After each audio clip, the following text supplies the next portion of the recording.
agility and adaptability. Adapting to the changes that are happening in the industry, in the world, and the agility to change. These are two absolute cornerstones for the survival of any business. If you look at that, it depends on the agility of organizations and adaptability to keep moving forward, to keep ahead of the competition, to keep ahead of what's happening in the world, what's the requirement of the customer. Bill Gates did it, Steve Jobs did it. They brought out products which their customers were only dreaming about, were fascinated about. They made them into reality. So agility as well as adaptability is the key survival. But then looking at the whole AI revolution, looking at the way perspectives are changes about perspectives are changing about work, the very definition of agility and adaptability is also changing. People look at those terms differently. Leaders in the organizations across the globe look at those terms differently. So my first question to all the three panelists would be, what are these changes? How is the definition? How is the perception? What is the meaning of agility and adaptability that is changing across the globe in the minds of the leaders, in the minds of the people? Let's start with Sandeep. Sandeep, passing on the baton to you. What's your view on the changing perceptions and definitions of adaptability and agility? Thank you, Hemant. And I'd like to start with understanding what makes an organization, because I would like you to understand it from the point of view of three P's. We have three S's on the panel, but people, purpose, and process is what makes an organization. And I come from the space of mind, body, spirit alignment.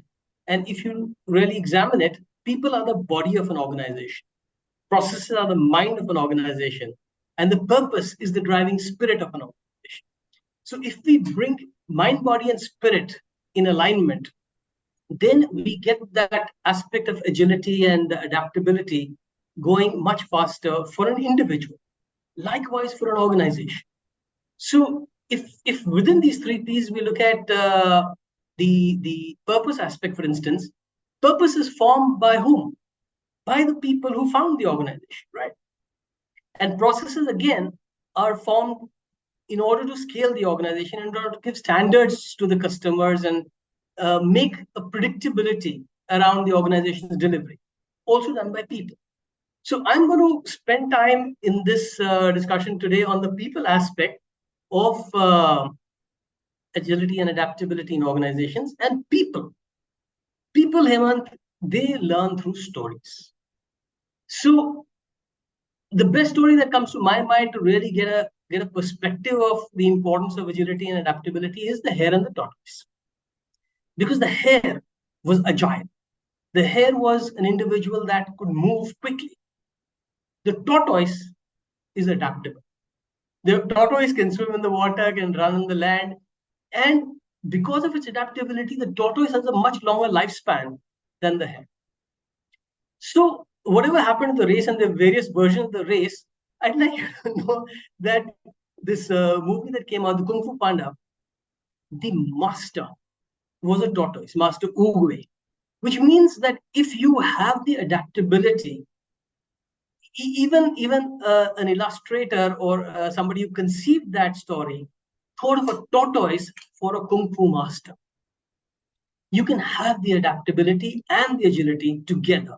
And that's the image I'd like viewers to keep as you go through this session today, because the two are not completely divorced, but they are together in the form that agility, you've got to look at from the point of view of short-term stuff that has to be done at an individual level, at a process level, at the level of the purpose being converted into goals and objectives and mission orientation.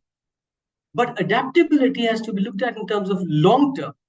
And what is it that's going to make that organization great as it moves forward? How is it going to increase the customer experience despite the changes in the supply chains and the inward economics and the market conditions and pricing and, like you said, COVID and all those things that happen. How do we adapt to that?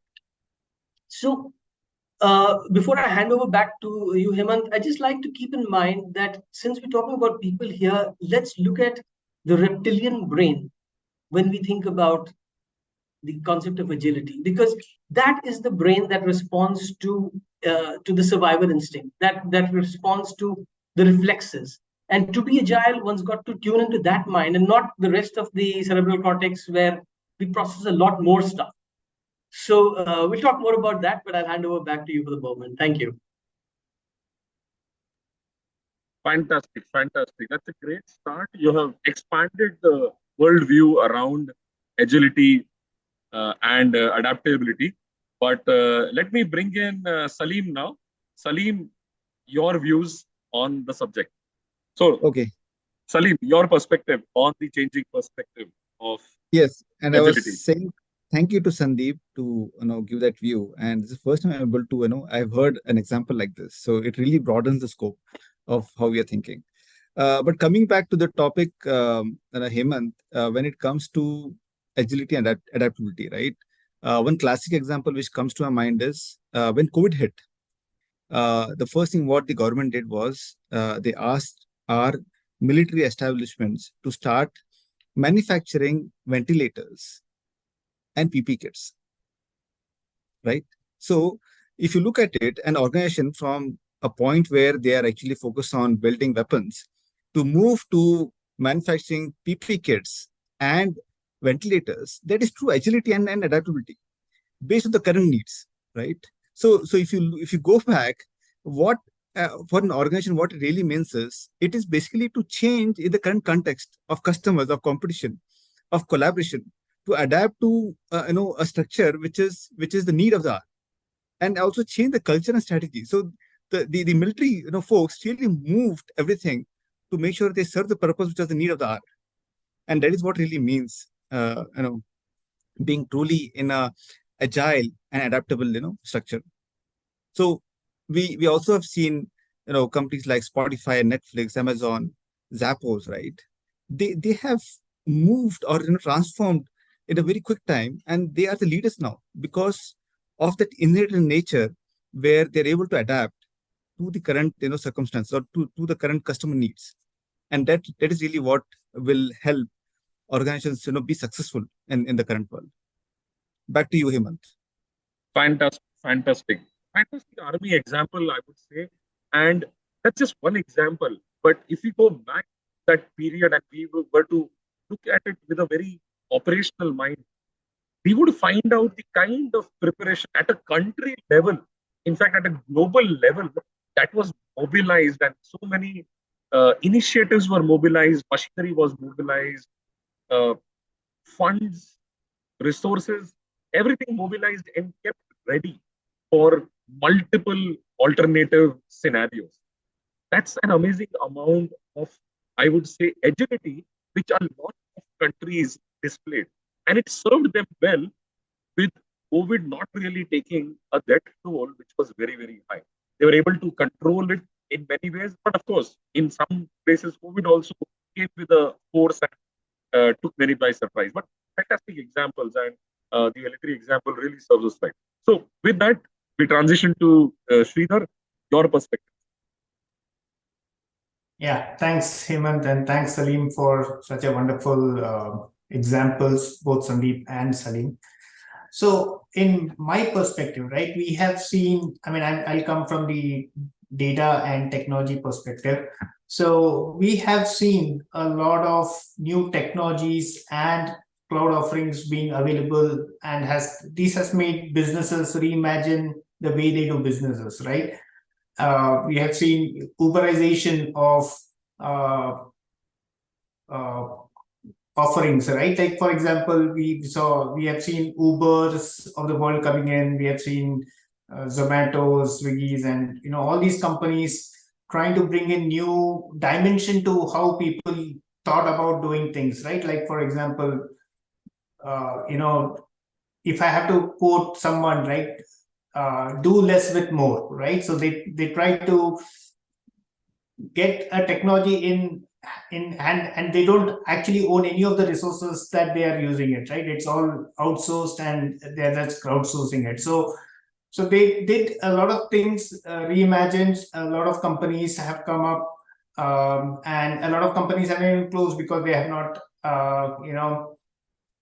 adapted and were not agile enough, right? I mean, smartphones is one of the things, which made sure that camera companies went broke, right? So it's agility and mobility and adaptability is the need for the hour, right, at this point. So that's something that we would need to look at.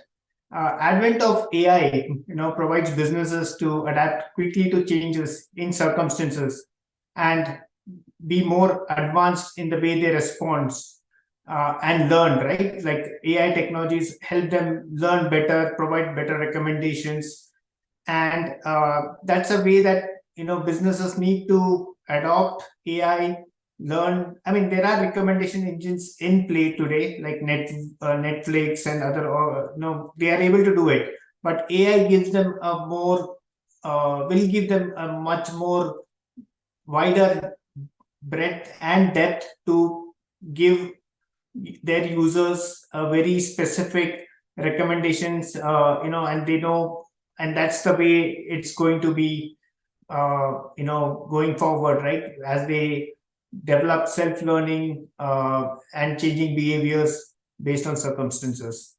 That's my view, Hemant. Hand it over back to you. Fantastic, fantastic. So I think between the three of you, we have seen very diverse views, but at the same time, they all converge on the different definitions of agility as well as adaptability and why it is so significant.